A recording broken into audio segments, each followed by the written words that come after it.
That's right now. The it's not getting shared. All right, guys, we're live. Everybody can hear us. What's going on? Welcome in.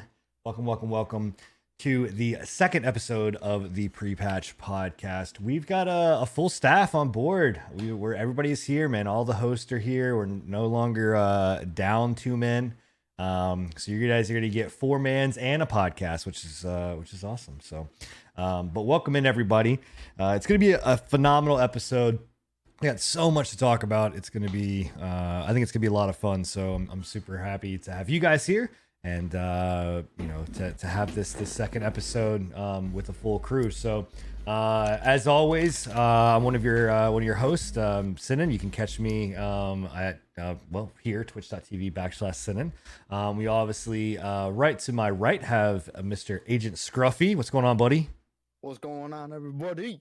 You can obviously catch him at twitch.tv/Agent Scruffy. Right below me is Mr. Enigma. What's going on, Enigma? What's up, boys? 4 men, 1 podcast, boys. We got it. Yeah, man. And obviously the most beautiful haired man in this show, Mr. Billy the Squid. What's going on, Bill? How are you? How y'all doing, guys? Let's have some fun. And What we tell you about that tank top, Bill? yeah, you got to bring it. You got to bring it down. That's part of material right there. But obviously you can catch Billy the Squid at twitch.tv/Billy the Squid. So everything is here. You guys can see that. Make sure to check us all out at our respectable channels. We play quite a bit of things, and obviously we're going to discuss. But let's go ahead and get right into it, man. There's been a lot of stuff that's happened since the last time we had a podcast. A lot of stuff in the Twitch world, in the streaming world, and the show is jam packed. So kind of how we normally kick these things off is just talk a little bit about what we're playing. And since our 2 hosts have joined us, I'm going to give you guys the honor to really kind of start, because I know that there are some new games that you guys have been kind of banging on, and some old games for Bill playing some Castlevania. So yeah, take it away, guys. I mean, what you know? We'll start out with Billy. What are you playing, buddy? Yo, I've been hitting the PS2 games again. Whenever I was having internet issues at the start of the year, and I got to thinking back to like some nostalgia factor games, so I'm replaying through the PS2 Castlevania games. Just finished Lament of Innocence, and I'm playing Curse of Darkness right now. And then when I'm not playing those, I am playing some Rainbow Six Siege. And my roommate actually got me into Deep Rock Galactic, dwarves in space mining, and fighting bugs. Yeah. So, aren't you playing that at one point, Scruff? I was, yeah, and Sin just picked it up as well, actually. Yeah, I picked it up on the winter sale. It's definitely interesting. There's some, I think, talking about that game specifically, because I do have some questions about Castlevania. Actually, the one you were just playing, but Deep Rock Galactic, it's weird. So, I love the graphic style. Like it's like vector style graphics, very I don't know, polygonal, and like there's a bunch of just like edges, and it's very quirky. It's its own style, right? Mm-hmm. But where I have some issues with it is, man, fuck, dude, you can get lost in that game so easily. Like if you're playing with just like 1 or 2 people. That is true, but I think that game has one of the best like maps that I've ever seen in games. It's like that full 3D like hologram render of a map, so you can like see depth of everything. You can see exactly where you need to go. It shows all your tunnels. Yeah, I think it's really, really well done. Is it procedurally generated, or is everything? Yes. So the maps are procedurally generated. Okay. Yes, they are. So each tunnel work is going to be different.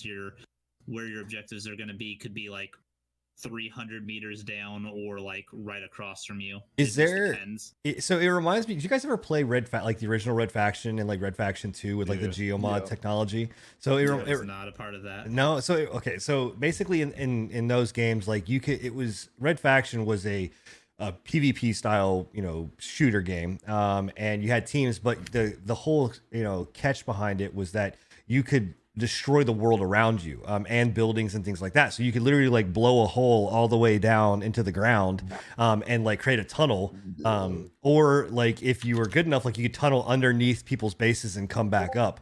It was it was pretty amazing. Like I remember it came out right around.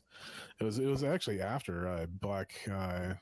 What was it? The Battlefield Brotherhood one. I always forget the fucking name. Of it. What console They were had that those same on? thing. PS2. PS2. PS2. Yeah. Okay, I think I was playing at the time the Mercenaries games. So kind of like that, but this is very much of like it was way ahead of its time. In fact, they had like Red Faction Guerrilla and a couple other Red Faction games that have come out that really haven't captured, but you can actually get the Red Faction series on Steam right now and play through it. I do recommend playing it, and just to experience what that was. But getting back to Deep Rock Galactic, it reminds me of that because you can pretty much dig anywhere. Like there's no real restraint on where you go. There's actually a character in that game. He just has two big drills on his hands, and he Superman drills through That's things. who I play, bro. You can just go straight down, straight back up. Whenever you get all the objectives and you need to get back to the pod, you can just be like, later, boys, and just Superman out of there. So, Daddy type.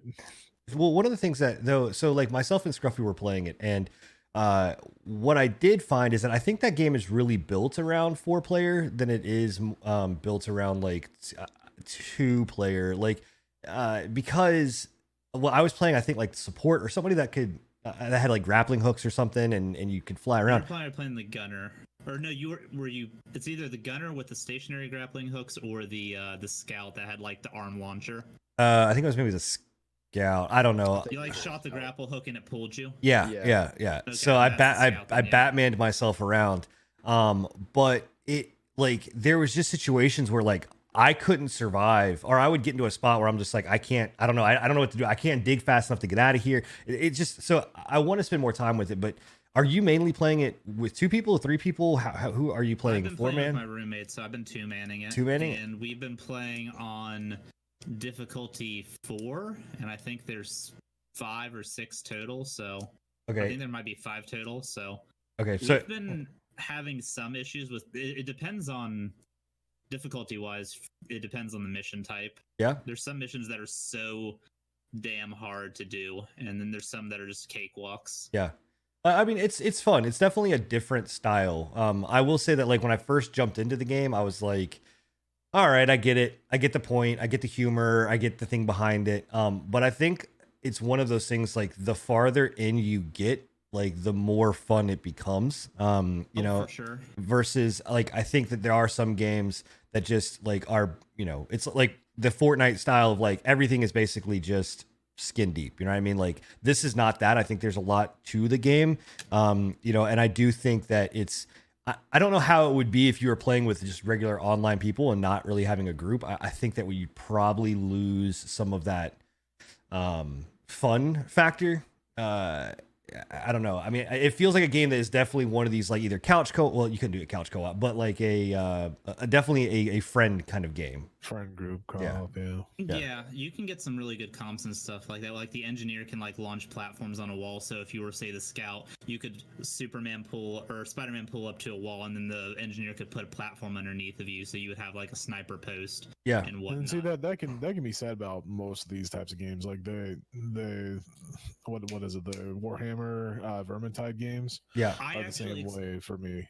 I expected it to be a lot like Vermintide, but I think it's way better than Vermintide. Vermintide bored me after like you run through every mission like Well, no, I mean more along the lines of like the co-op. Oh, the play. co-op It's type more stuff. fun. It's more fun with like your friends that instead of doing like the random groups. That's one thing that annoys me with those types of games is their matchmaking is amazing, but it's like if you get a bad comp and you get people that don't know what they're doing or don't really give a shit, then it can just make a game completely. Yeah. Especially on the higher hazards, you definitely need some communication because I've seen those hazards. They can get pretty crazy with the swarms. Swarms everywhere, yeah. It can and especially if you got easily. people like say you have a driller that's just drilling holes willy nilly through everything. That just makes more pathways Opens for up more the spiders pathways, to yeah. come through. You can't tunnel people as easy. Yeah, I mean, I definitely would like to get more into it because I think that there's stuff there. But it surprises me that you said that it's like to me, Vermintide instantly grabs me. Like when I think about Vermintide, like I'm like the looter behind it, and I think maybe that to me, like just in my core style, like I think that I would have liked to seen Deep Rock go that route where it's not just the minerals that you can find, but you can find like caches that give you upgrades, that give you XYZ stuff out in the out inside the tunnels. Right. Albeit lore or something. Like I feel like I guess the thing there is Take it with a grain of salt too, because it's still early access. Oh, yeah. They don't have like all the mechanics that they're gonna want in. But the thing with Vermintide that pushed me away is I didn't like the progression system, and I prefer the progression system in Deep Rock. I like leveling up. I like unlocking gear as you like gather minerals on missions and stuff, and like building it yourself instead of like taking an RNG roll to like find it out on a mission. yeah. Yeah, and there's like promotions or like prestigious, right? Like once Yeah, you hit once a you- certain level, once- you go over. He's got like Yeah. new game plus. Yeah. Yeah.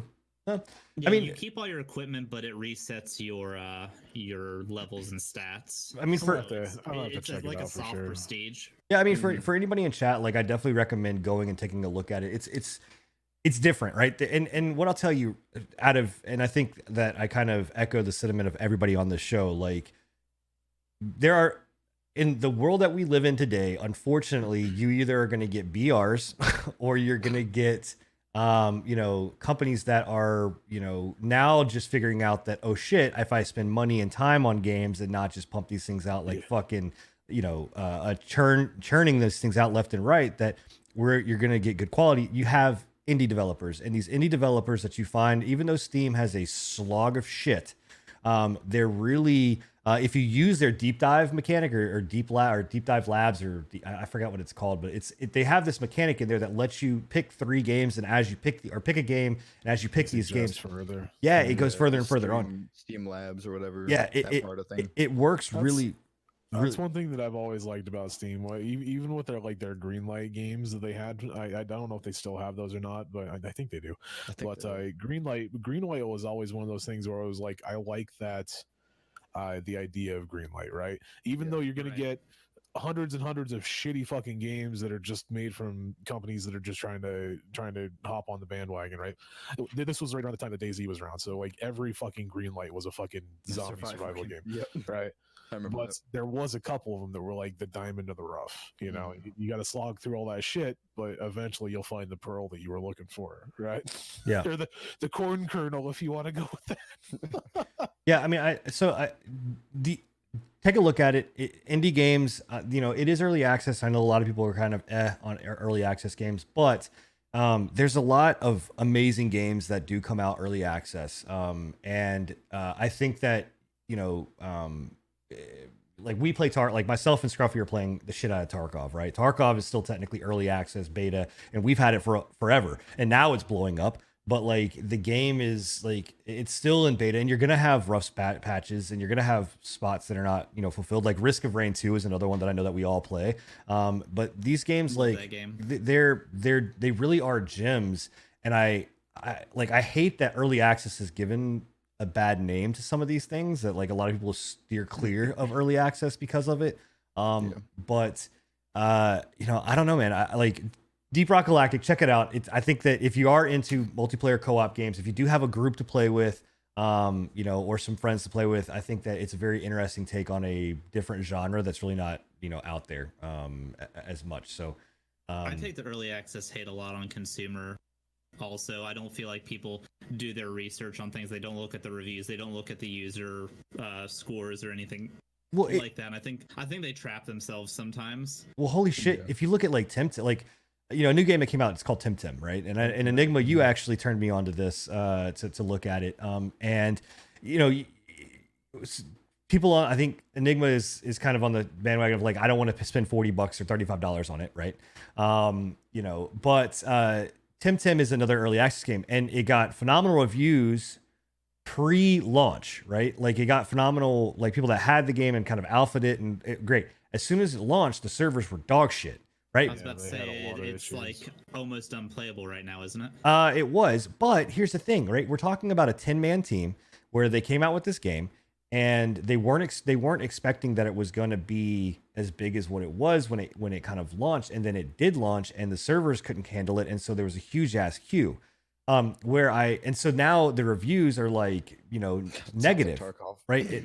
Now the reviews are negative, and I have a problem with that, because to me it's like, it's such a double-edged sword with like the world that we live in and what we play in. Like we want these games, we want them now, we want to play them, and we're begging for them. And then when we get them and they're bust or there's something wrong with it, people just explode and think that they should be perfect. But yet we don't want to wait for them to bake it. And then when they do come out and they're there's something wrong and they try to fix it, we just flame the shit out of them. Yeah. So it's like, you know, as But it's like I told you the other day when we were talking about it. Like Temtem, when I looked at it, I originally was under the assumption that it was a free to play game, right? I went in, I had looked at all the graphics, I had looked at the gameplay, and I was like, this screams indie developer, right? And it screams free to play game. And then literally, I was looking at it the other day, and I was like, damn, it's got literally like a $34 price tag through Humble Bundle and through Steam. I'm like, I don't know if I'm willing to spend almost $40. Right. On early access right what now. Dauntless You know? is the Monster Hunter. And, Yeah, you know, yeah, but for it's Temtem's the Pokemon, yeah, Right, exactly. Yeah. So Yeah. that was my biggest issue. My issues weren't with the fact that it was like it was buggy. Yeah. That did kind of play into it a little bit, where I was like, okay, well, they released in a buggy state, but that's most MMOs, right? Like, Well, that's most what MMOs that release are not good. that was my question. When Gonna they be my first question start, is yeah. where do you guys where do you guys draw that line? So an early access game comes out, right? So one, I think the price tag on Temtem is too high. I think $35 That was my biggest thing. is too That was high. my biggest turn off. I think that they priced it around 20, 25. I'm in, right? Especially for early access, like in a state that we're in right now with early access, where we're so used to when they release in early access, it's a lower price point than what they are going to actually release into, right? Like when they actually do the full release, it boosts up in price. Right. I think that's what everybody's used to, and that's what I'm used to myself. Is like I was not expecting to see the almost $40 price tag for sure. Right. Yeah. Krovid, in answer to or in rebuttal to what you just said, I would almost prefer it be free to play with a significant amount of like not like pay to win microtransactions, but like fueling through cosmetics and stuff like that. So the question that was asked or was posted, because we also put this out on YouTube and things like that, so people can't necessarily see the chat. But the thing that was posted was basically saying that, well, the price tag's okay if it has something like if there's no microtransactions, and with Pokemon being $60. So let's debunk a few things. One, this being said, it's a Pokemon MMO, I think is a stretch, right? And them actually touting this as being an MMO, I think is a stretch. Because as we know, like whenever and this, I think this happened a while ago too, where like everything had MMO. Like it was just like if it was an online multiplayer game and you had multiple people. Destiny 2 as an MMO there for a Right. while. The survival genre itself for like the longest time, right, labeled itself No as an Man's MMO. Sky, I was like, MMO. no. Right. Like Yeah. it's MMO. It's not an MMO. There are a bunch of people online like at the same time, and you can see them inside the world, but the interaction that you have between that is not really MMO based. Like it has a storyline, you run through that storyline either with yourself or co-op, and you can like that's really about it, other than the fact It's that an MMG. It's just a massive multiplayer game, right? Yeah. Like you just see the other players kind of running around in a hub world, you know, and so it's, or even out in the regular world, but that's really it. Like the MMO aspect of it doesn't really exist, you know. And so then secondly, you know, it is a Pokemon game, you know, but the microtransactions thing is like I disagree. I think the microtransactions in these type of games are very, very dangerous if you go down the non-cosmetic route, to where it's like, oh, heal your Pokemon faster, or Temtems, or whatever the fuck you want to call Mobile them. game-based microtransactions. Right. And especially today, right? Like recently, I've seen a lot. We've seen a big shift in gaming the past year, right? And we're starting to see the outcomes of it, with like the recent pushbacks of a lot of games and stuff, as well as like developers like Ubisoft and such going into different routes with like monetization and such. We're seeing a lot right now where gamers are kind of putting their foot down on microtransactions now, Right. and it's long past time that we did it, because they've been predatory practices for a very long time. Forever. Yeah. So it's one of those things where I'm glad to see it. I kind of agree with you, Krovid, where it comes down to if it's priced right and there's no microtransactions, I'm willing to pay a little bit more. But $40 for what is in Temtems right now, I don't think is. It's too high. It doesn't match. It's the cost for quality that we get is not there. right now at least. And honestly, like Deep Rock Galactic came out at a $30 price tag. And I can tell you that what kept me from buying it was the price tag. Like Price tag, in when they came out with the Steam sale, their winter sale is when I picked it up. The thing is, like a lot of people picked it up then, yeah. right? Like Temtem with what it is and the hype that it had around it, the $35. Well, and again, this is a double-edged thing because it couldn't have handled any more people. Like they needed to fix their shit, but being at a $35 price tag, you lost a huge amount of people. Where I think if you came in and said at a $25 price tag or and I still think 30 is too high. At a $25 is I think that sweet spot. $20 is the fucking phenomenal, right? At that point, I think that you make so much more money because you're onboarding so many more people. And you have people that are like, oh well, it's $20. I'll wait for the bugs to get fixed. It's not a big deal. Whatever else. At $35, that's a full-fledged game, now coming out nowadays. And with all the issues that they had with their servers and all the reviews that I was looking at, even with me, I'm able to read through the lines on a lot of those reviews. You look at them, if they've only got like a 0.5 hours in the fucking game, you're like, God, that's dude, not very good, but it's like you read through them and you're like, okay, I'll put this on the back burner until either a sale pops up, B, they fix all their fucking bugs, or C, it releases. Right.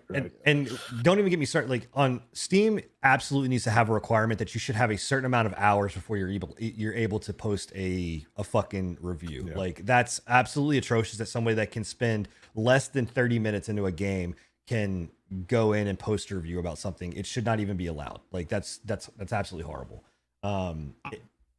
I'm going to go ahead and pull a devil's advocate on the price tag thing because I'm trying to think of it from like a developer standpoint, what their like ambitions are with the game, how much they're wanting to push it forward, how much support they're wanting to put into it, and how much that's like necessary. Money's going to be necessary to make that happen. That's why last year a lot of people were going with the Epic Store deals, was because they were just getting big cash up front so that they could continue and push development without having to worry about the initial early access income to afford supporting the game into the future. You know what I mean? They were able to release it, keep working no matter what the price tag was, and then after they hit their threshold, then they were starting to gain profits off of that. Yeah, but so okay, well, one thing, Crema had Temtem, and Crema is people that made Temtem. They have, and I think it's still open, a mobile version of Temtem. That is done over. It's either overseas or in US. I think there is a full blown mobile version of it. So I understand it to a point, but at the same time, like you have a successful mobile version, you're making money off of that. I don't know if this was I don't think this was a money ploy. This wasn't an Atlas like at all. Of them, I think going out there and just trying to cash, in to try to further. That's not what I was trying to say either. Progression. I was trying to think of like how much it's going to cost to support it on PC basis. Right. I mean, I get it. I understand. I think that man, once you start getting above that $30 price tag, though, like you're starting to start wax and wane into that higher, tier of saying, like, to me at least, it says my game is not as buggy. And on top of that, like I'm starting to move into AAA territory. Of a price tag. Like that also kind of pushes into the argument that, like, personally, that there's a lot of people out there that personally feel that like current AAA games are overpriced as well for what we actually get most of the time, right? Right. So $60 price tag in the United States is like what, 80 in Canada, blah blah blah blah blah. When it comes down to like actual price variations for what we actually get, a lot of people are saying like we're actually paying more for games than we probably should, especially since most of the games these days have microtransactions on top of that, or a season pass, or something along those lines. I understand where you're coming from with the whole, we need to be able to make sure that we can support this game into the future, but it's like, then why release it early access if you're worried about that? Yeah, that is true. I get that. Yeah, that or do the free to play model and come out with cosmetic stuff, and especially inside of this type of game like Temtem, where you're talking about people are hunting down shinies, people are hunting down this kind of stuff, or Lumas or whatever they're called. I'm not kidding you when I can like if you were to do cosmetics inside of this type of game, cosmetics for your Temtems and things People of that would nature. buy it Would up, people, man. yeah. Yeah, Oh my people god. eat that shit Yeah, up, dude. absolutely. Like and there's especially if there's they were priced housing correctly. like that, and there's Yeah. in-game housing. Like, dude, Oh, yeah. it would blow up. Like it would. Having a fully customizable house with all your cosmetics and everything, like Right. So Wardrobe. It's like me. Like with microtransactions, I don't like microtransactions, but I understand the need for them, and if they're priced Mhm. correctly and they're good value for what you get, right. I don't mind them. Right. But most of the time, like 9/10 of the time, those microtransactions are completely overpriced for what you get. They're shit, and there's no reason for them to be in the game other if than they're the- like BDO the developers prices. being Hell greedy. no. Yeah, exactly. Like $85 for like a set of stuff. Yeah. Right. 76 prices. Right. Yeah, And pretty much. and to say like I think that give it like it or not, League of Legends, right, Riot Games, I think that they have found the right sweet spot for their like cost of stuff, right? Like it's expensive, but it's not expensive, and you can earn it and you can not earn it, and there's a lot of ways to like get around it where you don't feel like, because trust me, as an OG League player from way back in the day when they like everything was outrageously overly priced and expensive, like I think that they do a good job now of you get a good bang for your buck for Riot points. The skins that you buy like feel good, they look amazing, and they are really good. And on top of that, they go on sale enough, and they have the ways to get them for free. So and Riot's really good with that too, because they build that hype up like crazy. Like, absolutely. the Dude, their KDA cinematics skins, and Music I videos for the guarantee skins. Oh my you gosh. that the KDA Yeah. skins were one of their best selling skins ever. Mhm. Oh, yeah. I would be willing to bet that. Yeah, That no, was- yeah. absolutely. So I know that again, and this is why we do this podcast, guys. Like we've said in the first episode, and we'll continue to say it, it's very free form. We don't like to keep in, because it is about a discussion. It's about a discussion about gaming, and there's so many other shows that you can watch where it's like this is this and this and this and this. But what makes you want to watch this show is because it's for people on here discussing their feelings about wherever the conversation may take them. So we started off talking about Deep Rock, and now we're talking about League of Legends. And things of that nature. So so anyway, I just wanted to point that out there. If you're looking for a show that is going to be very rigid, whatever else, it's probably not the one for you, but you're more than welcome to stay and have a good time. So Back to the skins. Yeah. One more real quick thing. League of Legends, I think you guys are right. You get a lot of bang for your buck with this. I think Siege also does a fairly decent job as far as like AAA. Like Ubisoft Yeah. is not always the most amazing company when it comes to that stuff. I think they've hit a pretty decent balance in that game, as with the games as a service model. I feel like the skins are a good bang for the buck. There are ways, like you said with League, there's ways to get them for free, even if it is like a random roll box. And they just added battle passes in, which I know some people it's a mixed bag on battle passes, but at least it's guaranteed stuff that you can like earn. It gives you a reason to play the game, even if it is another like $15-20. for sure. Yeah. I like the battle passes that a lot of games are kind of going into, actually, because it really kind of gives you more motivation to play the game sometimes, introducing more challenges to do, anything. And then you get, rewards on top of that. I think it's actually a pretty cool system. And I would happily take a battle pass over like loot boxes any day. I think it's a lot more consumer friendly enjoyable. way. Yeah. Plus with the Siege battle pass, I don't know if it's like this with all battle passes, but you can actually like just not buy it, and there's like the base level battle pass. Yeah. You can level up through that. Yeah, most have that. And then once you like get so far, you can be like, okay, so this is what I've unlocked from the battle pass so far. Do I want to buy the premium and just get the stuff that I've earned, or do I want to pass on it? Yeah, well, so and League does again, and not taking it back, but like League does a good job, and Riot does a good job of that as well, because they have, you can, like, I bought the Mecha Kingdom Battle Pass, right? And you, like you said, you cannot have to buy that, but doing that earns you more in-game currency to be able to spend to buy other items that you can get these skins and things for. So it's more of like, and it's not even that they give you the buying the battle pass doesn't give you anything extra. It just gives you more quests to go do and do things and to earn by just playing the game, which I think is a better model than even to say like with like Fortnite. Like I don't particularly like Fortnite's way that they do the battle pass, where it's like buy the battle pass, and then you have to go do these quests to unlock the battle pass to level up that battle pass. Like, I think that it's better to just be like, hey, this is like, you're going to play the game.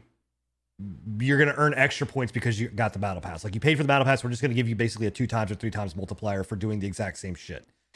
So versus just being like, oh, you bought the battle pass, but if you messed out on week 2 or 3 or 4, you had to go all the way back, try to get all this stuff done, and then try to get, like, it just, I don't know. I think that it's that's one thing that I do like about like certain battle passes when they have them where they're like months on end, like when it's like a 3-month or a 2-month or something like that. I like that a little bit better because it does give you a little bit of wiggle room to where if you miss like a day or two, you're not going to lose out on it completely. right. The moving over to into like oh crap, Dauntless. Their battle pass is one of the worst battle passes that I've ever seen because it's a month. It's month by month by month, and if you miss a single fucking day, you're screwed. Yeah, it's that's asking too much, right, on a player. Yeah, no, that's, and to be honest, like what I'm actually wondering is, how, and I guess this goes into the next conversation. How long do we before we see Blizzard bring a battle pass into World of Warcraft? Like, I'm sure it's happening. How pretty quick. I mean, if you really think about it, I wouldn't be surprised if you would see one next expansion. Like, I really wouldn't. Like that, to me, that model screams World of Warcraft because of, hey, buy the battle pass, get extra rep, get all this extra stuff that you're gonna do. But let me ask you, if they frame it that way, does that now move into a pay to win mentality, like a pay to win category?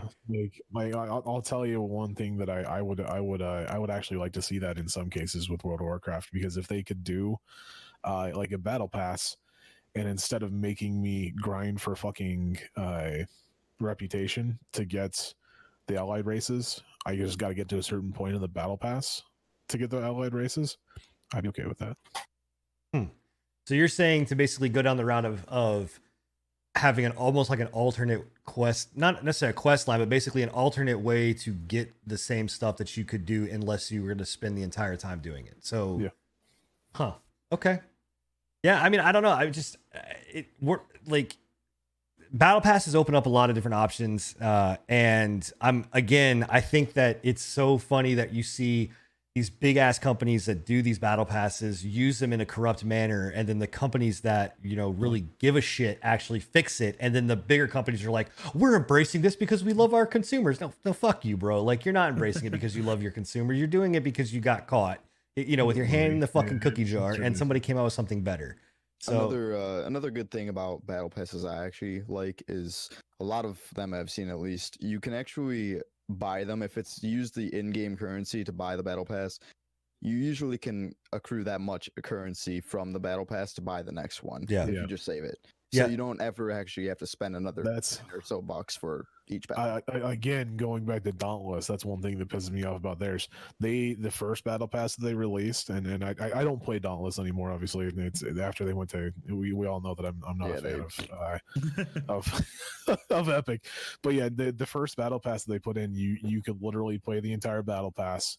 You could miss some days. They had it longer than a month, right? It was like a month and a half, I think. You could miss a few days, be completely fine, and by the end of it, you would make enough credits back to buy the next battle pass. Yeah. Well, their second battle pass, they went in and removed 25 credits worth of credits, so that you would have to then pay them $10 to get the 25 credits that you needed to buy the battle pass. Yeah. So and then on top of that, you had to buy the extra credits that you had. So like $10 was like 400 credits or something like that, right? You only needed like 25 or so odd credits to complete it. That was fucking shady as shit. Yeah, that's what I don't like. That's greed. Yeah. It's ridiculous, man. Yeah, it's. I mean, so I don't know. I mean, I think we talked about battle passes in a big way, and and how it kind of affects games, and it brought up a point of things like we talked about developers finding ways that they are busted and fixing it and stuff like that. So I want to talk about, because I know Enigma is playing Monster Hunter, and there's been some stuff that Monster Hunter has done. here yeah, recently. moving on with Monster Hunter World. That's what I've been playing a lot of as of late. Monster Hunter World. I've been playing a lot of. I'm still playing Red Dead Redemption. I got the online stuff with that, but mostly recently I've been playing Monster Hunter World. But yeah, no, they implemented some shady shit. Like So like what would honestly, that be? like this is what pisses me off. Like they implemented this shit. They didn't have it previously on the previous version of Monster Hunter World. With Iceborne, they implemented a anti-cheat, anti-piracy program known as Denovu, which if anybody has played any games recently with like Ubisoft, stuff like that, they are huge on Denovu, right? Denovu is an anti-piracy program, and when it's been proven multiple times on multiple games that when you add Denovu into the base files of your game so that people can't remove it very easily, there's like 2 days worth of leeway that they get from being pirated, right? So the entire reason for adding that program into your game is completely null after 2 days. So did you really do anything with it? On top of that, it hits people's systems by like 30%, right? It's like pretty 30% more intensive, CPU usage. I think in the case of Monster Hunter World, it was like if you were like 60% CPU usage, because Monster Hunter World is not a small game. It is not. It is a huge resource hog. Like I think that my shit gets up to 60% usage on my CPU and like 80% on my GPU. I was at 100% on both constantly. Jeez. Like there was no. I wouldn't be After surprised Iceborne. if Monster Hunter gets the CPU bug that a lot of Ubisoft games get. I in all wouldn't be honesty. surprised. Yeah, I wouldn't be surprised. So recently they did that, and the other big thing that they kind of fucked over their entire PC player base was in doing that they removed mod support. So they made it so that you couldn't use mods. The only mods that you could use were like Was mods a big thing in Monster Hunter? yes, I no, never mods was knew huge. that. I never knew that. Mods I on never knew PC that. was gigantic. They were they weren't as big as Skyrim. Me and Scruffy were talking about this the other day. They're not as big as Skyrim. Obviously, Skyrim's ridiculous with mods. Yeah, you're never gonna Probably beat got- Bethesda games. They've with probably mods. got like thousands and thousands and thousands of mods. But Yeah. Monster Hunter World has a staggering had at least a staggering like 1,400 mods. What was it? Did you across say that, everything. like they had any like performance enhancing mods, like graphical? They did, yeah. They had a lot of performance enhancing mods, a lot of mods that fixed quests that Capcom neglected to fucking fix Yeah. before they released it. They had a lot of mods that just fixed minor gripes that the community had. Stuff that was just like stuff that made your hunting life easier. Had a DPS meteor to kind of track your own DPS. Had So they're more like quality of life things. It quality wasn't. of life mods. It Exactly. wasn't like adding in like quests and things. Well, of no, that there nature. was. That's what I was about to get to. They had a lot of quality of life mods, but they also had a lot of mods that added in like custom content, like custom monsters, custom quests, custom weapons, custom armors. So how could does I? that Could, work so with a multiplayer game? Could you both, like you and your friend, both get that mod? Only and if you then go had it. through it. Only if you had them. Most of the time, it was kind of like an unspoken rule that if you were modding, you didn't really play online. Okay. Especially if it was stuff like damage boosts and stuff like that, or custom weapons and stuff. That goes on a line of like cheats, like Kinda. pretty much. Yeah, it was never really Capcom's never really stated that modding is banned. They don't want you to mod, but Yeah. they've never really stated that they want you to at the same time. Right. So it's always been kind of a gray area.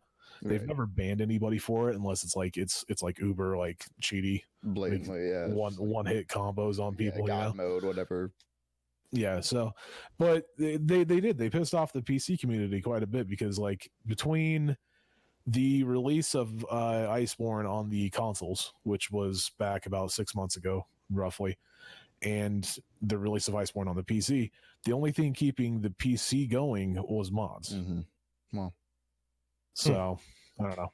well, I mean that is my big thing. that in its own right is it's fucked up, because the fact that, like, don't give me this line of bullshit that you come out with Monster Hunter, and then, which again, we all know Monster Hunter World like came out on PlayStation and console. 6 months later, comes out on PC. 6 months later, Iceborne comes out. 6 months later, it comes out on PC. Like that's a load of dog shit. Like this is 2020. It was at that time was 2019. Like, get the fuck out of here and telling me that you can't program simultaneously. I'd understand if you're a 4-man crew in some, your mom's basement, but you're Capcom and you've got millions upon millions of dollars. Like, take 3 guys off of the next Street Fighter shitty port that you're about to go do and tell them to, dev for PC. Like, all of that should have launched simultaneously. Like, I thought it was a ploy to get more people to buy it on console. I thought it was like console exclusivity for like patches and DLCs and stuff like there is console exclusivity for certain things. I don't think there's a console exclusive for patches. Console exclusives for Monster Hunter World are like certain monsters. Okay. I wasn't sure if it was like the Destiny thing where stuff. Like no, yeah, it's nothing like that. It's just they legitimately were just like, we're gonna develop for console first, and then that's PC will release in some undetermined date. Right. It was down the road. It was a way. It was a way for them to generate hype 6 months after their game launched, to be able to keep that hype going, to be able to launch it on PC. Like, that's all that was. Like, it's a marketing. And again, from somebody that comes from a marketing background with work, it's a marketing ploy, and companies do it all the fucking time, and it's a fucking joke. Like, it really pisses people off too, I bet, with PC, because you release it later in a date, and then you also pull this no mods or whatever, and that's then you put this the de novo anti-cheat in. That's the biggest part that pissed off the community, is that it's like, okay, well, we've waited now for however many months it is, and you never mentioned anything about this. We didn't know anything about this. You've just thrown this in there, and all of a sudden, not only is it fucking over legitimate people that have bought your product, but you're not even really punishing the people that are pirating your stuff. You're literally, it's 2 days. They had that shit cracked in less than 24 hours, and they had it released 24 hours after that. Wow. Like, you can't. De novo is so far off the rails when it comes to that kind of shit that I don't even know why developers continue to use it. Like, there's no reason for it, especially with the bad sides that it has with it, with the CPU usage and the higher temperatures and everything like that. There's people that have actually had their CPUs burned out because of that. That's ridiculous. I think it's just to get a check mark to say that the game has anti-cheating measures put in, so that they can write that off the list and then forget about it. Well, I think it's the easy man's way out. It's very funny that the game is called Monster Hunter Iceborne, but yet it makes your CPU fry. Pretty much, right? Right. You think that you would be chilling, but jeez, no, bro. Oh, that's kind of crazy. Well, yeah, no, it definitely did piss off the PC community base, and thank God for modders. Like, I'm gonna take out a shout out right now.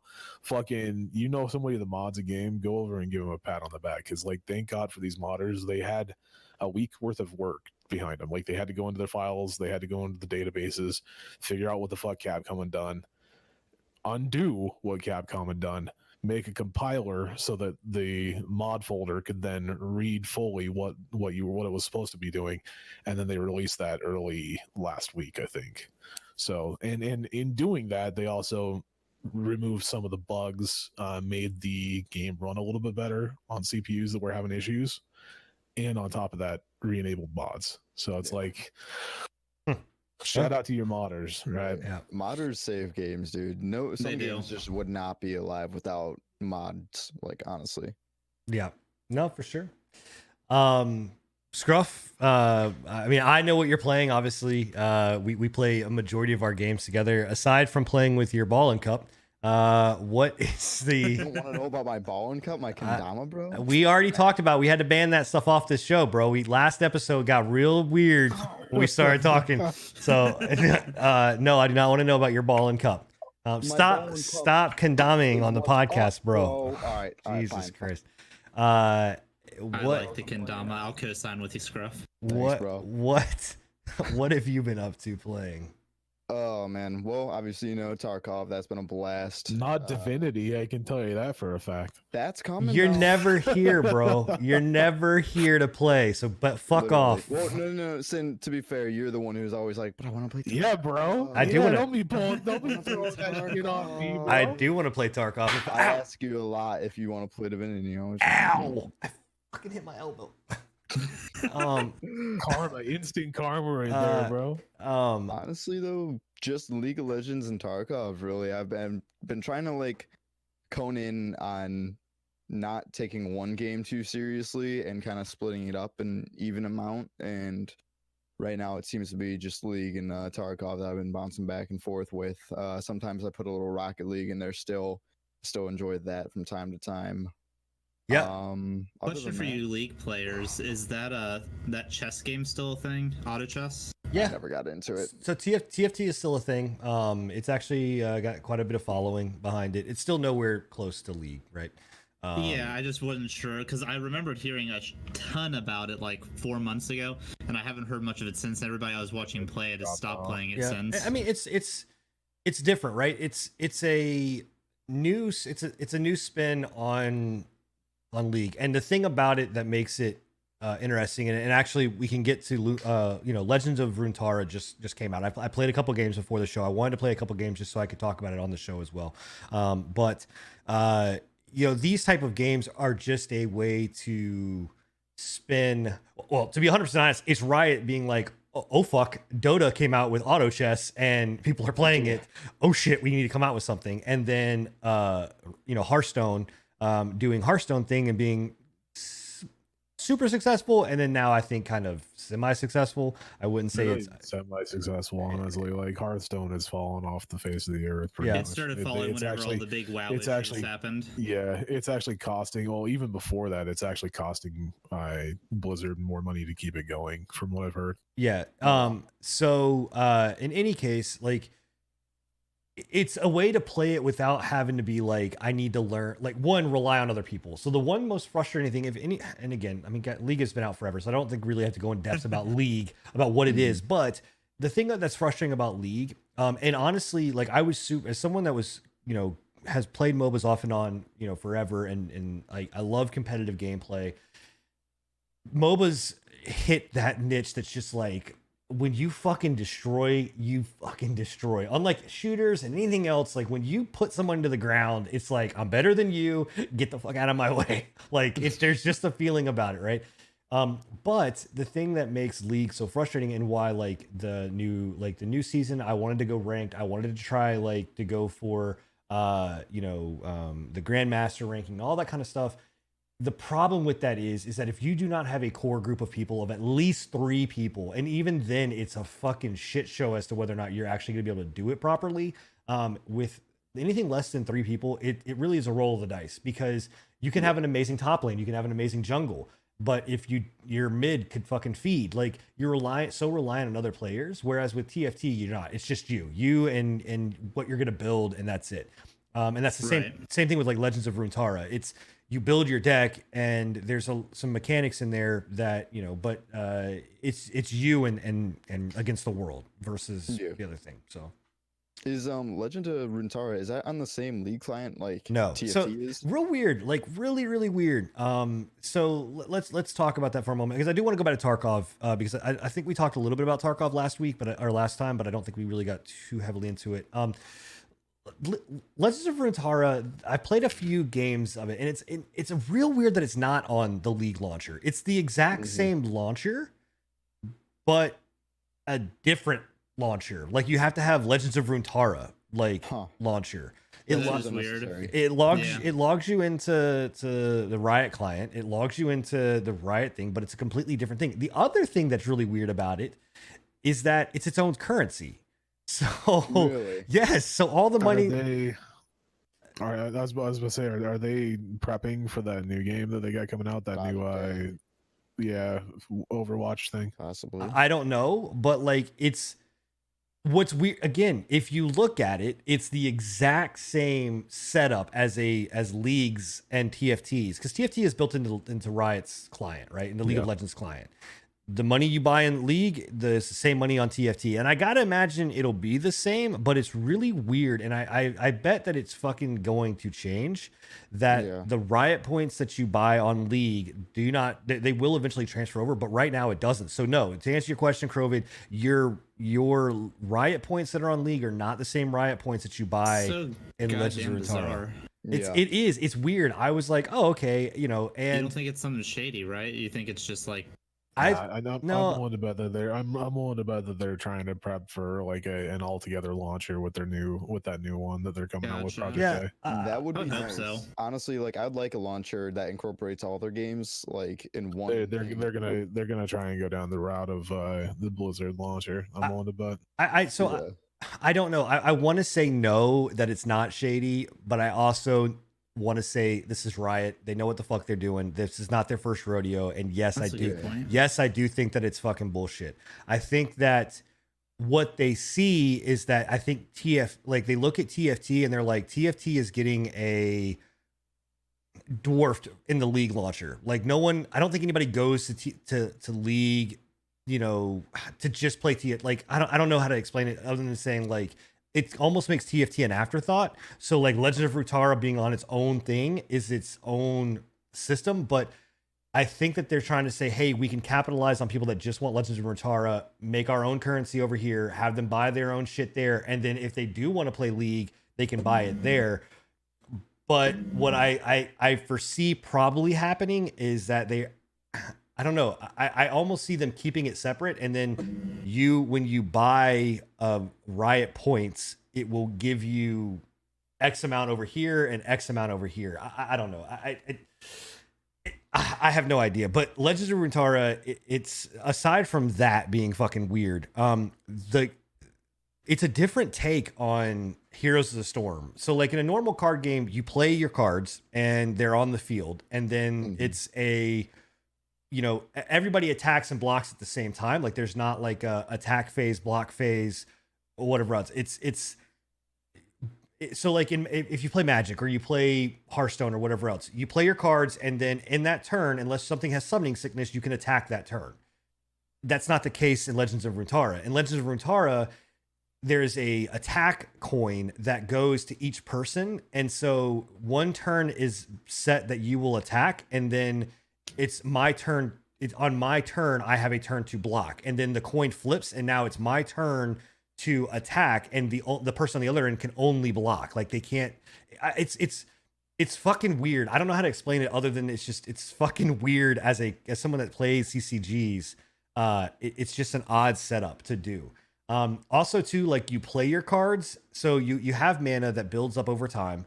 Every turn you gain one resource point, and then they have this other thing called mana points that you build for spells, but like the spells use the same cost, but you can only cast 3 spells. It's like at a time. Does that make sense? Like again, stop me at any point so I can make sure that this is like explaining properly. But I know nothing about card games, so if you try to Okay, explain it to all me, right. we'd be here all night. Oh Yeah, yeah. I've only played Hearthstone. I see some similarities, but Okay, other than so that, no. all right, the quick synopsis. All right, so each turn you have a deck of cards, right? And they're based off the League of Legends, like territories, Demacia, all of this kind of stuff, right?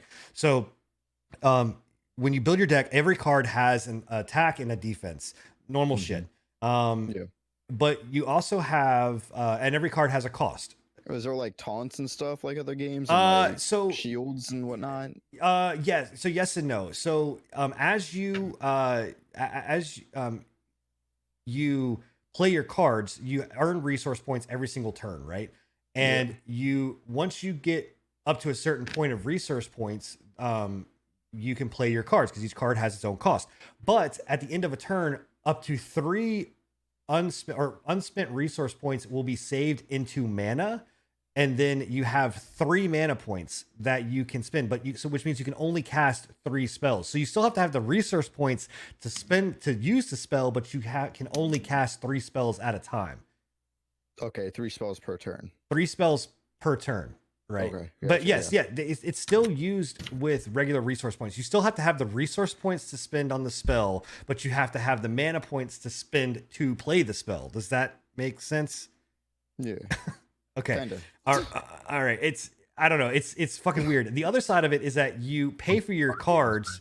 You pay for your cards, and then they go into like a holding space. So like imagine in front of you there's a board. So you play your cards and they go onto the front board. And then that just puts them in field like for you to be able to use. And then whenever it's your turn, you place them in lanes that you want them to go. So like if I place whenever it's someone's attacking, I will say I want to attack here, and then I want to put another creature here, and I put another creature here. Then on the blocking side, you have to place them in the lanes that you want them to block properly. Like Plants vs Zombies. Kind of. Or if Like, I'm trying to think of any comparison. or what's the Dota game that fucking came out? The Dota card game. Shit. Oh god damn it. That was the one that got all the trolls on it. Yeah, right? Artifact. Yeah, Yes, Artifact. it's very similar to that, where like you have to block. Like it's not just you choose who you want to block; they have to be in the they have to be in front of them to block. Yeah, I got you. So that's that. Then the other side of it is like, yes, like you have like abilities that you can attach to players. So like you can have like the standard shield and barricade and all this other kind of stuff. But what's weird is that they have characters in the game that level up. So like you have like your champions, so like Thresh and Lux and all of these characters that mimic abilities that they have inside of League of Legends, but they also level up based on what they do. So like some of them are fucking really difficult. Like Lux, no, not Lux. One of them has to have a completely empty, or Jinx, your entire hand has to be completely empty, and then she levels up. And That's weird. Or like if you're Garen, you attack one person and they level up. Like, and when they level up, they get one attack and one health. So They each have their own quirks. Yeah, I want to spend a little bit more time into it, but it's weird because Riot is known for being like simplistic but like super hard to master and be good at. But like this is almost overly complicated in ways that I'm like, I don't understand why they did it the way they did it. Like I don't understand. Is there any sort of RNG to like make a game go one way or the other? Or is it all skill based, would you say? It's basically built your deck, what you build with, like what your deck's going into. The one thing that I don't, and I think that, and I've not played the Magic the Gathering one, but I wish that these games would do is basically a side deck, because I think that it's the problem is that you will go into, like, I don't know what I'm going up against, right? And the same thing is with Hearthstone. Like within Hearthstone, if I'm not mistaken, I don't think you can have like a sideboard. I think it's just, I'm going to go up against this person. If my deck that I chose to go in with is fucking wrong, it's over. Like I'm fucking done. Whereas, if MTG does have a sideboard, like normal cases, I can go up and sit down and say, I'm going to play you. And then we kind of like, okay, cool. What kind of deck are you playing? Well, I'm playing black green. Like, I'm not going to tell you I'm playing a black green or blue green or blue white control deck, but I'm telling you I'm playing black green. Okay, cool. Then I alter my deck a little bit to shuffle to be like, cool, I need to add these cards in. This doesn't have that. So if you fuck up and you go in, you're fucked. Like, and you don't, and that's it. There's no way to really counter a certain deck. No. Know how to counter a certain deck. No, and what I can find is like League, if you can fuck up real fast, real quick, because if you don't block accordingly, or because of the way that the turn bases are done, where one person attacks and you have to block and then it flips over. If there's a sub strategy there of how you play your cards and when you play your cards, and if you don't play them properly, then it's like you're fucked from the get go. Yeah. So. I don't know. It's interesting. I'm going to stream it. I'm going to play it. I want to kind of get a better understanding of it, but it's definitely weird. Okay. The last thing I'm going to talk about with Tarkov, or just the only thing I'm going to talk about with Tarkov is, guys, if you're into at all shooters and you are looking for something that's more than just run and gun, get in, get out, like, blow 15 people away and, whatever, go play Tarkov. It's an amazing experience. Check it out on my channel, on Scruffy's channel. There's nothing else out there like it, and I'm not gonna spend any more. Definitely check it out before. Yeah, don't go and spend the money rush on it. into Like, it's not a game that you can just throw the money at. It's $40 or $45. It's not cheap to get into. It's also really do your research, because if you just get put in there, you blindly, you're not gonna have fun. You're gonna have a bad time. You're not gonna have fun, and it's super overwhelming too. I feel like you got to do a little bit of research going into it. You really do. Yeah. And honest to God, it's one of these things that, like, the learning curve feels like this. Once you realize what it is, it's kind of like this. Like, it's not exactly straight up and down, but it is a situation where you're going to play a game where, because what it is you go in, and if you die with whatever you took in, it's gone unless you insured it, and 9 times out of 10 it's still gone unless you somehow find a way to get into the same exact server like I did last night, where I died and then came back as a scav in the same server I died in and found my shit. So That's the thing. it happened. A scav can load into any pre-existing server that a PMC is still active on. So if you died to a PMC that killed you in your server, you can load a scav and by chance maybe just get into that one that PMC is still running around on. And PMC being a real player. Yep, and it happened. Interesting. It happened to me last night. I literally loaded into the exact same map as a scav, which was crazy. Yeah. But in any case, it's a daunting game, but it's amazing, and there's nothing else out there like it right now. Honest to God, there's nothing else out there in a shooter world like it. But do your due diligence to do your homework and take a look at it, because it's not for the faint of heart, but it's an amazing game. Okay, so I want to talk. Let's talk. I want to kind of, we're getting into the back portion of the podcast, and I want to kind of talk about some stuff that's kind of gone on. And we obviously talk about video games, but we also talk about real world events and Twitch and things of that nature and what's going on, right? So recently, this past week, not going to name the person. I don't even know the streamer. I don't even know the name of the person that did it, but someone decided to put out there in the world and Twitch that what we do as content creators or streamers or influencers or whatever the hell you want to call yourself is not free. And how dare you spend hours and hours and hours watching us and not either subscribe or We have deserve to be paid. right. We deserve to be paid. Like so I'm going to play devil's advocate for some of this, but I want to hear your guys' opinion on this, because again, this content creator had a and you can find it all over Twitter. Literally go and look on Twitter. You can find what we're talking about. But this person basically berated her chat, not once, but twice, because she didn't see enough of her subs icons. She didn't see enough of her donations going through. She streamed for a full hour and never saw a subscription come in or a donation come in, and triggered and began to berate her chat for saying that they were poor and that they were broke and how dare they do that or whatever else. What is your guys' opinion? I mean, I'm sure I pretty much know, but I'd like to hear what's your guys' opinions on this. Well, I mean, for right off the bat, like it's just straight up standard. I don't want to say standard. I want to tiptoe around this very carefully. Oh, what's the word I'm looking for? Yeah, no, it's fucking funny. I don't. That's it. I haven't really had anything to say about it, because I think it's just I can't tell if it's a joke or if it's real. Yeah. Because if it's a joke, it's not funny, and if it's real, it's definitely not funny. But it's straight up entitlement, streamer entitlement through and through. Yep. And when you sign up to be a streamer, you never sign up for, a guaranteed paycheck. There's no guarantee that you're actually going to get paid. You're going to get subs, you can get viewers, everything like that. There's no guarantee of that. So it's like that she even expected that to happen, and then that she had that much that insane of a reaction to it is pretty crazy to me personally. Yeah. Bill? Gruff, do you have anything else you want to add to this before I go in? Honestly, I couldn't say anything more than what Enigma pretty much said. It's I don't know, ignorant, and I feel bad for their community. Go ahead, Bill. That's all. I believe we as a community have all been skamazed real bad. I think this is a case of a streamer that's going in and doing stuff like an old school Tyler One or a Casey Tron or an old school Keemstar. They are purposefully doing this stuff because this isn't the first time she's done it. She's done it 2 or 3 times before in the past 6 months. She's just doing it to get her name circulating, and it worked. I've seen like 5 YouTubers that do commentary YouTube videos all talking about it. I've seen it all over Twitter this week.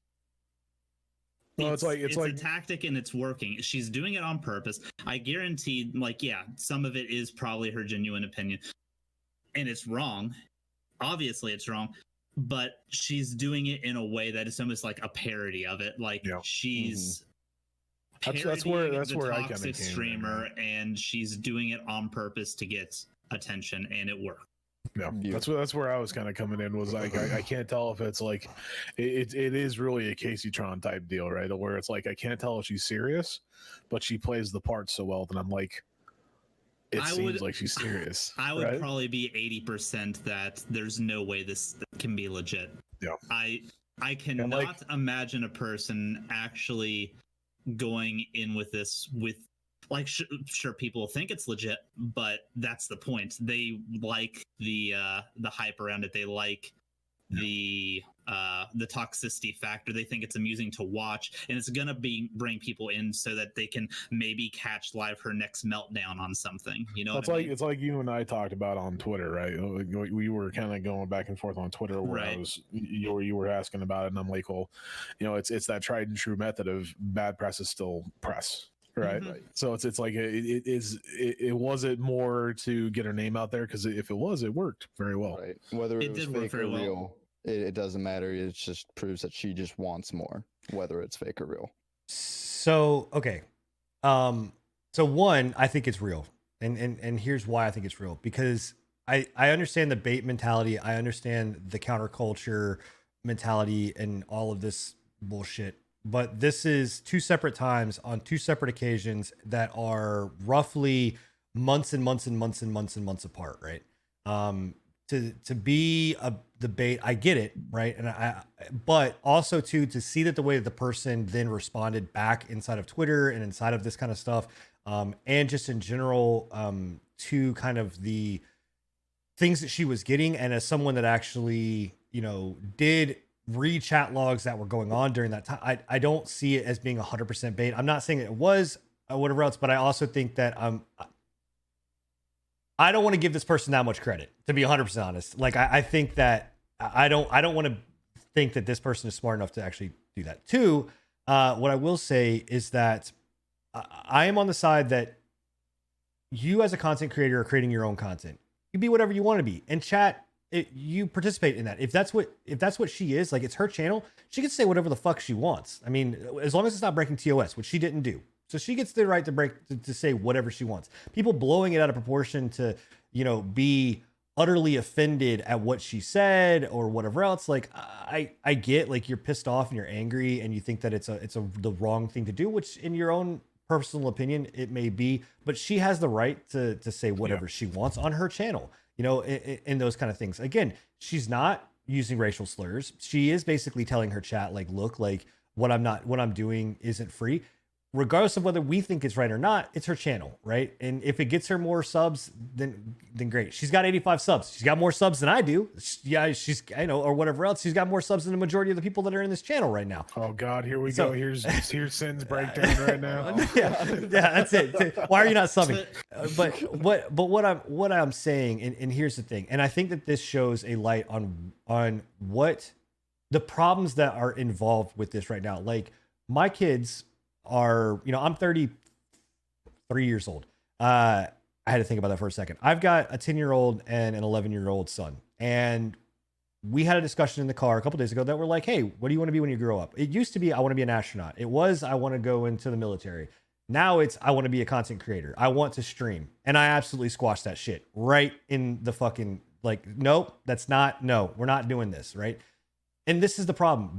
If this is a legitimate thing and this person did this, you're hitting the go live button for the wrong reason. Anybody in the right mind that thinks that you are, thank you for that sub, by the way. So anybody that turns their camera on and their stream on to think and go about this as saying, this is going to be my income and this is the only thing that I'm going to do, you're doing it for the wrong reasons. I turn a game on and I stream because I want to play video games. That's all it is. And I want to play video games and interact with people that like the same games that I'm doing. If I never become anything more than what I am now, and if I lose every single one of my viewers, well, then so fucking be it. Like, I don't give a shit, but I never, ever, ever feel the need to say that you should have to pay me because this isn't my job. And if you quit your job before you can make enough money to do this full time, well, then that's on you and you're a fucking idiot. Like, you should not turn your camera on with the hopes of saying that, oh, this is going to be my full-time job, and I'm going to quit my job before this is a reality to make this my dream. I get that you want to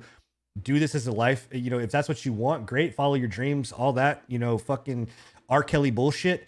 But the reality of it is that, like, look, I'll put it out there. I'll be the one to say it. For me to do this full time, I need $6,000 a month. There's no way in fucking hell that this is going to ever be $6,000 a month. I know that. Is that going to stop me from hitting the go live button? No. Is that going to make me sit here and say I need $6,000 from you people? No. Like, but the reality of it is that that's the case. And you should, if you're smart enough, put money aside if you want to make this a reality, to say, hey, I have enough money to survive for a year without an income. Like, you're opening your own fucking business. And I think these people think that you're going on here and turning a camera on to make money, and that it's just like, that's what it is, you know, and I'm going to become famous because I've a female, or I have a low cut shirt, or I am completely toxic, or whatever else. Like, just because you have 1 month of success doesn't mean that that's it. You know, like, you should not just, I don't know. It really makes me mad. And I work in this industry and I see it every day where I'm like, oh, I'm going full time. And I'm like, do you have a year's worth of salary, or at least 6 months worth of salary kicked back to where you're not going to make enough money to survive? Like, I don't know. I mean, it's scary when some people, you know, hit it huge for like a month or something, and they think they can go, you know, huge and make this a full-time thing, and they just throw it all away.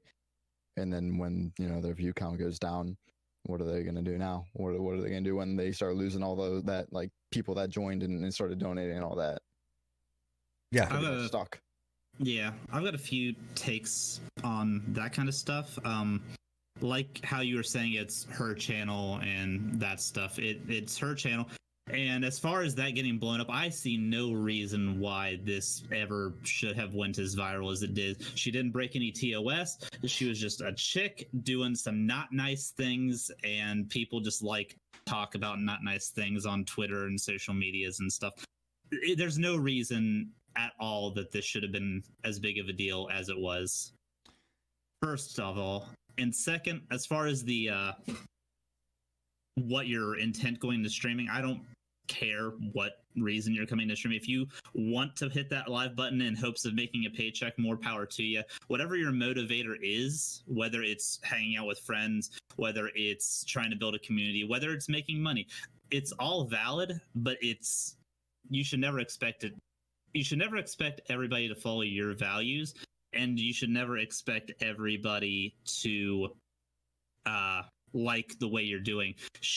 I believe, because I still think it's fake. I still think it's a character. And if that is the case, it's her way of making herself stand out from the sea of Twitch streamers out there. It is a very saturated market. You need to do something to get your name to stand out. And this is the route that I believe she's chose to go, at least for the time being. And it worked thus far. I don't know what her follow or her viewer count or her sub counts have done since this week happened, but it can't have negatively affected her because, like I said, this is the third time she's done it. I remember at the end of last year, there was a video, it didn't get as much circulation as this one, but she was calling her viewers leeches for basically the same stuff, watching for hours and not donating, not subbing or anything like that. I believe it's a character. I believe it's her way of standing out. And even if she wanted to just hit the go live button to make money, that's her prerogative. I'm not going to hate on her. It's not the reason I hit the go live button. But if that's the way she wants to go about it, I'm not going to tell her no. No, and I'm not saying that just because, like, you don't look. You do. Everybody does something. Like, and anybody that sits here that says that you don't hope to earn something out of going live, or you know, the moment that someone got affiliate, right? That you became ecstatic. I did. Right. The moment you got your first donation, you got blown away. Right. The moment that you got your first sub button, like, yeah, all of that shit, like. Let's be real here. Everybody, whenever they start streaming, hopes to hit it big one day for one reason or another. Right. The thing that's about it is I think that it's understanding that you need to be realistic and what the stuff is. And I think that that's so much of the problem with now in society and and what is going on is that it's so much of like this instant gratification. And I think that everybody thinks that, you know, you can hit the button and just, it's going to happen. And you know, out of everybody that's in here, and maybe I'm wrong, and correct me if I'm wrong, but you know, in chat, and like Too Fat actually helped me get my first stream set up, right? So me and him go back a long way, and or well, not my first stream, but one of my streaming rigs like set up. Like I've been doing this for a long time, and I would bet to say that I've probably been in this industry longer than anybody has been in this fucking industry, and or anybody in this little area right now has been in this industry. And I'm telling you, like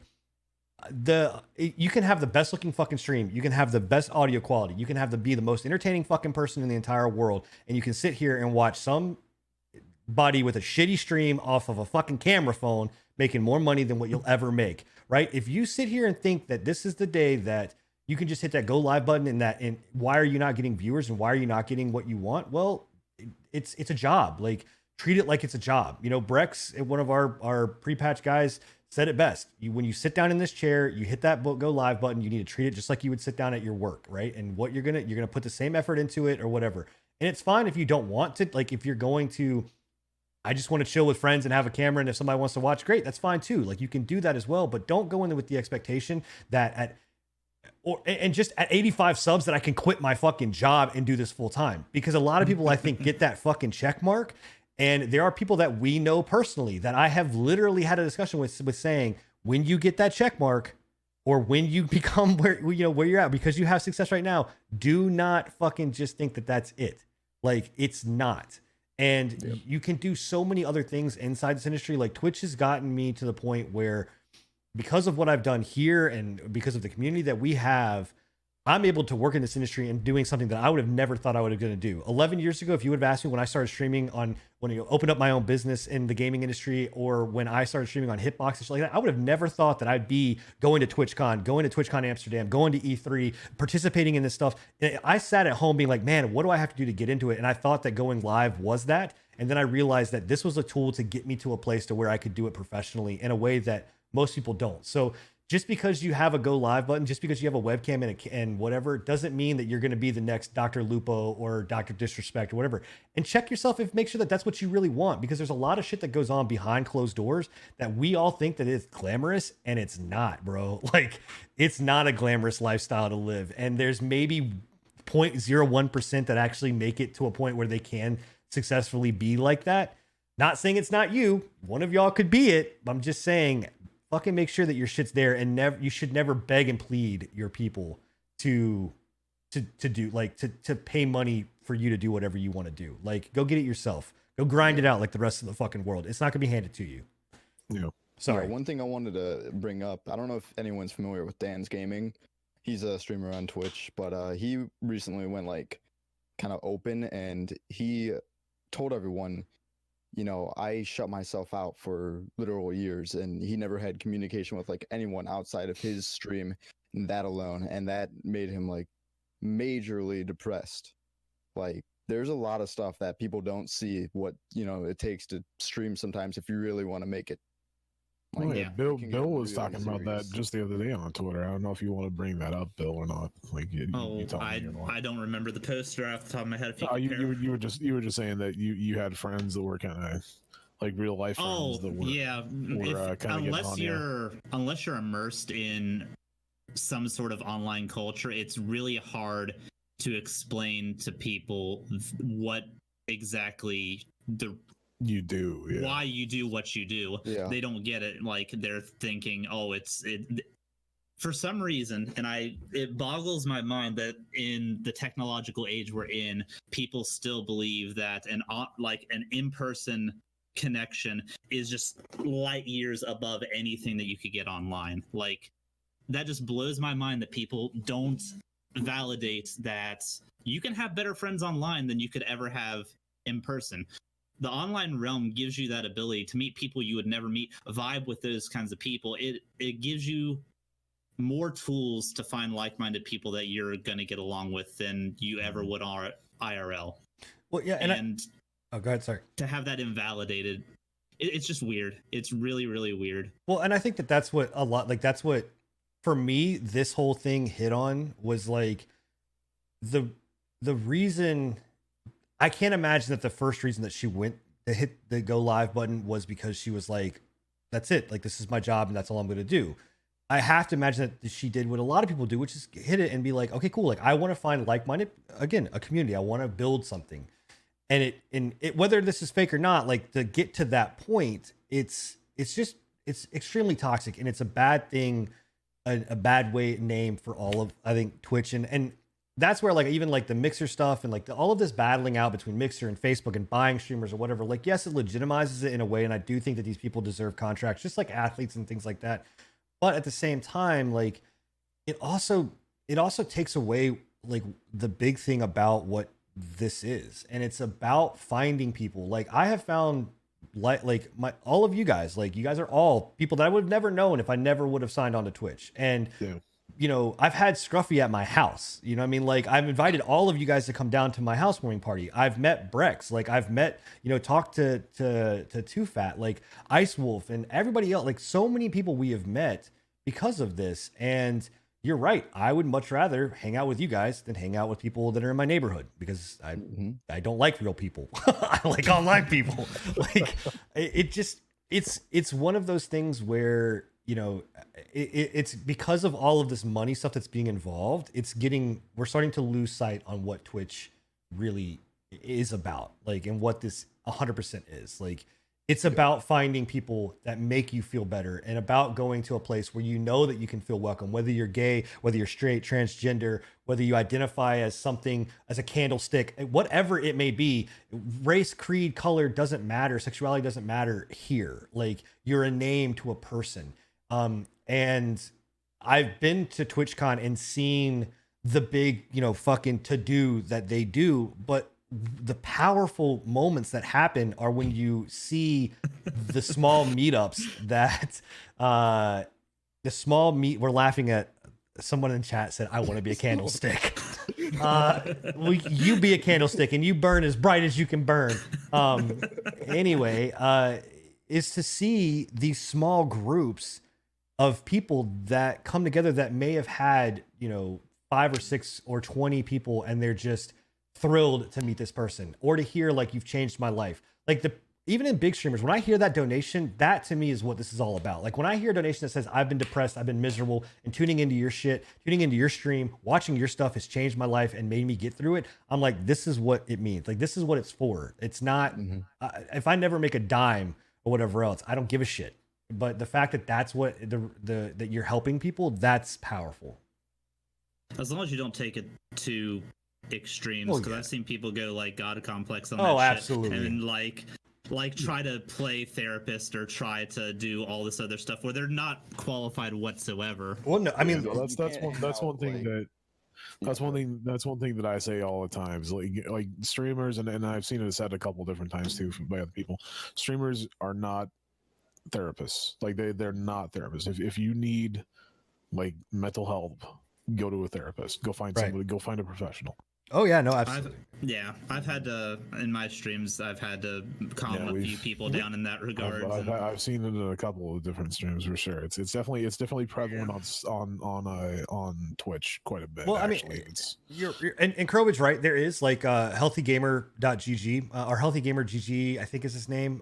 But he's a therapist. He's a licensed therapist that does shows, and here's the thing, that's still a dangerous thing, right? Like, this is the fucking internet, where once you open that door, you don't shut it, right? Things that you do on camera, they're there forever. Like, and so you can't just shut the door and say, I don't want any more of it, right? Even deleting your social media stuff, and all of us inside of this channel and podcast have had moments where we've had to deal with real life bullshit that's happened because of stuff that's happened online, right? And it's affected all of us in some way, shape, or form. So you have to be very, very, very careful to know, like, that when you open it, it's a two-way street. So you're going to get the positive, you're also going to get the fucking negative. And at the same time, you're not licensed.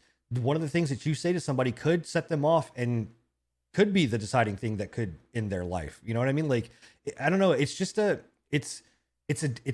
it's such a fine line that you have to walk, and you have to make sure that you are careful. And that streamer that does that therapy, like, I would never do a therapy session of my own in an open line online setting where other people can comment on the shit be that I'm sketchy, talking about. dude. Are Yeah, you kidding? That's ballsy.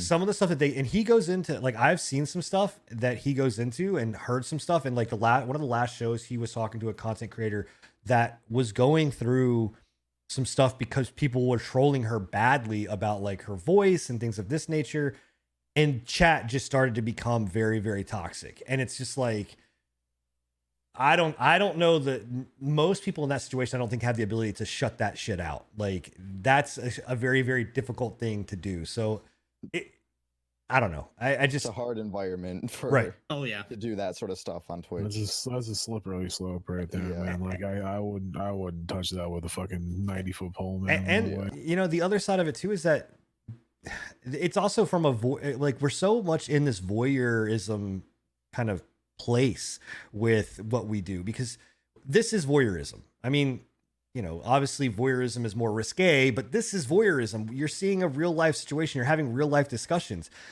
Just because we interact like here doesn't mean that if you see me off the street that I'm going to be the exact same person that you necessarily see online. And also too, that Yeah, he's a bigger dick. I am. I really am. I hate people, bro. Out in the real world, I'm an asshole. No, I'm kidding. I am an ass, but I'm not that big of an ass. But the thing is that I've seen a lot of times too where people give these streamers like, you know, oh, that's how they are, and they're super friendly, and I can just go up to them and I can say, hey, especially when it comes to like female streamers, I've seen a lot of like male viewers start to like feel like they know the person, so they can hug them, so they can do all of this kind of stuff and get it's just, I think it's weird or it's difficult to find that place where, like, as a viewer, you've been in my channel, you've watched my channel. Like, Scruffy started watching my channel when he was 13. Like, you know, to be 100%, I've seen this kid grow up. Like, you know what I mean? Like, you know, so. And I've been to his house. Yeah, and he's been to my house. Of age, though. Like, Of age. yeah, everything was legal. So I mean, that's just a thing. Like, if anything, to kind of end the show on, like, just be mindful of what Twitch is, like, what you're doing. Like, it's a positive, amazing place or whatever, but as a viewer, as a content creator, you have roles and responsibilities. You should never go to your chat, in my opinion, and ask them for fucking money because you're deciding that you want to hit the go live button, but it's your channel. Do whatever the fucking toxic shit that you want to do, that's out there.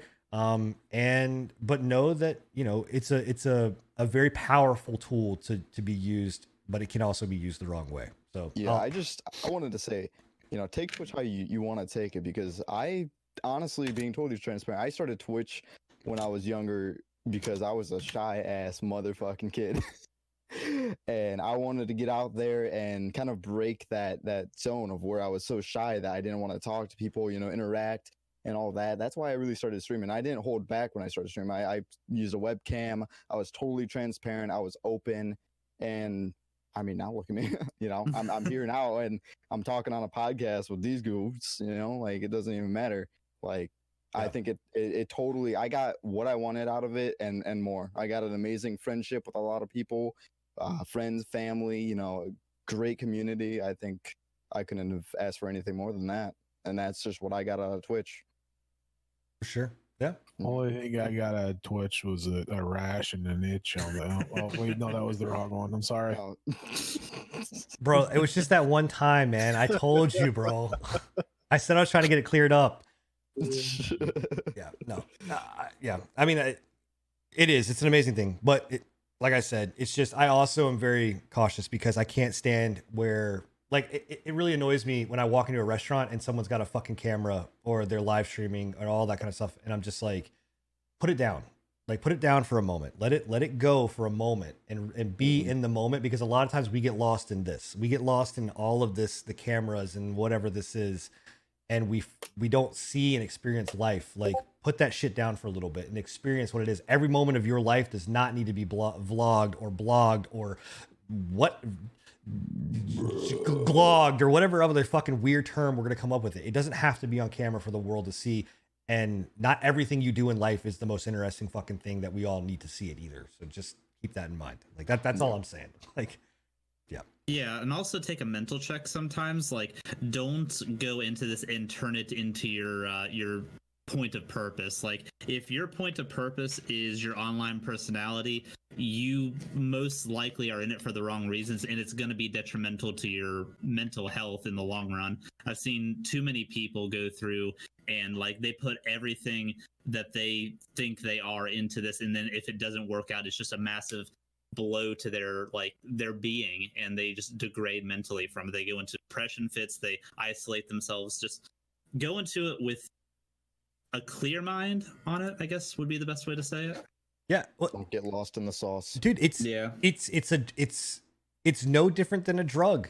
I mean, it's literally no different than a drug. Like, if you can overdose on it, man, and you can overdo it, and if you can't have 15 minutes where you're not on your phone or not posting a fucking pic of your, like, a lot of people are like, for instance, my wife does it. She posts pics of her food, and I did it for a little bit. But then I realized, oh my God, I'm posting pictures of my fucking food. And I'm like, who the fuck cares? Like, who, honest to God, who, and the people that do fucking care, go out and eat a hamburger or something, man. Go get something to go eat, bro. You should not live through whatever the fuck is on my plate. Like, go, just, I don't know, man. Like, I don't get it. I never will get it. Like, I don't do YouTube. I do the live streaming stuff because it's live. I don't know. I'm not showing you your food. No, you're not seeing it. It's just If not. you want to see some great food content, go check out my channel. Oh yeah, there you go. YouTube. There you go. There's a Yeah, plug yeah, real fast. yeah. There's some great food content. Jesus Christ, Check it bro. out, sub, like the videos, whatever. I'm just saying. I Smash that like button. yeah, I don't know. It's something. Maybe I'm just the old man of the group. I just don't understand. Like call me okay boomer, whatever the fuck you want to call me. I don't get that point of it. I understand Twitch, but the whole, and there are people in our chat right now that are vloggers. I don't fucking get it, man. I don't fucking get it, bro. I don't fucking stand. Like, I don't know. I don't want to see you guys out doing shit. Just do it and have a great time and never show me what I'm missing out on, I guess. Whatever. Anyway. Okay. So yeah. I think There we go. I think that's a good close point. Yeah. Absolutely. Yeah. Oh, and last little closing point. Joe Biden's a fucking idiot. Video games don't cause violence. Fuck off, bro. You're fucking wrong, bro. The Silicon. Scary old Uncle Joe Biden's a fucking idiot. Yeah. Stop challenging 80-year-old women to basketball competitions and whatever else. Like, fucking get out of here. Like, guy's a moron. So if you're gonna vote, don't vote for that. He's fucking stupid. Anyway, all right. So on that note, guys, in the show, it's been an amazing show. Thank you so much again to all of our hosts, my Scruffy, Enigma, Billy the Squid. Thank you guys so much for being here. I hope you and chat. Thank you guys so much for interacting. I don't know why you're not subbing right now or paying us money for this. This is ridiculous. It's fucking crazy. Entertainment like, is not free. You guys got 3 hours or 2.5 hours of this, 2 hours of this bullshit. Like, and I have not seen a single. Well, actually, I have seen a sub. So I guess I gotta put my money where my mouth at. Not a single And- donut, Yeah, though. not one Yeah. donation. What the fuck, Like, what guys? the hell, guys? This isn't free. You think this is free? Internet's not free. Jesus Christ. I don't see Enigma with any subs over there. Yeah, That's right. Yeah, Just because he's not streaming doesn't Yeah, mean yeah. don't Right. sub to him. Right. How dare you? like Right. He's Because- not streaming for free. Right. Like, seriously. That's right.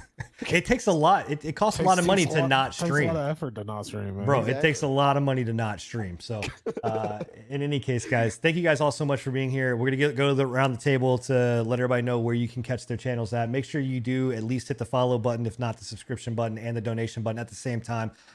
Just saying. But around the world, where can everybody find you at? We'll start off with Scruffy. Oh yeah, you can find me over down below, Agent Scruffy on Twitch, Agent Scruffy on Twitter, and then our new channel on YouTube with me and my buds who do, like I said, a bunch of food content and all of that over at Maker Inc. on YouTube. We don't have an official link yet, but that'll go to the newest YouTube channel video that we just put out. So definitely check us out. All right, Mr. Bill. Like the name suggests, Billy the Squid on Twitch and Billy the Squid on Twitter. I also have a YouTube. The channel is by the same name, Billy the Squid. I am going to start putting out probably weekly videos starting tomorrow. I'm going to get back on that that good YouTube content. So there is a link for that if anybody is interested there. Starting his food vlog tomorrow. Jesus Christ. Enigma, I know you don't necessarily stream, but I don't stream. You can find me at Twitter on Enigmatical TV. I got some hot takes. If you want to go and look at a Twitch channel, then I would direct you to twitch.tv/team/prepatch. There's a bunch of people there that you can find. I don't stream. I haven't streamed in a long time, but yeah, you're bound to find a good alternative for whatever you're looking for on it. So absolutely. And for myself, obviously you are here, but twitch.tv/S1N3N or S1N3N on Twitter, as well as on Instagram, where I do not post pictures of food or really much of anything. I don't know, randomness. I'll post.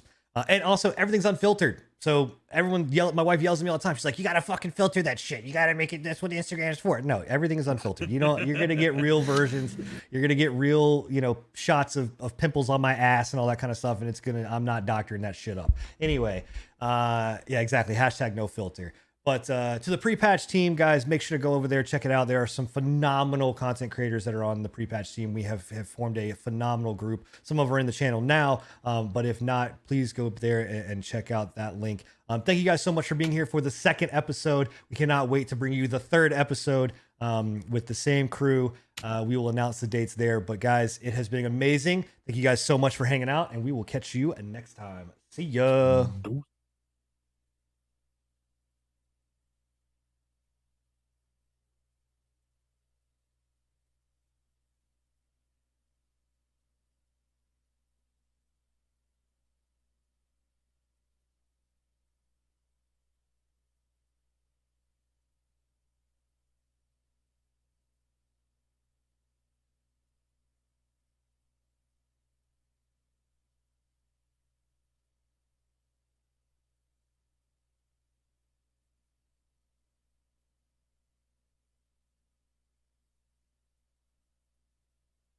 Oh, hey guys, by the way, we're all streaming after this, so go to our respectable channels and you can watch all of our streams.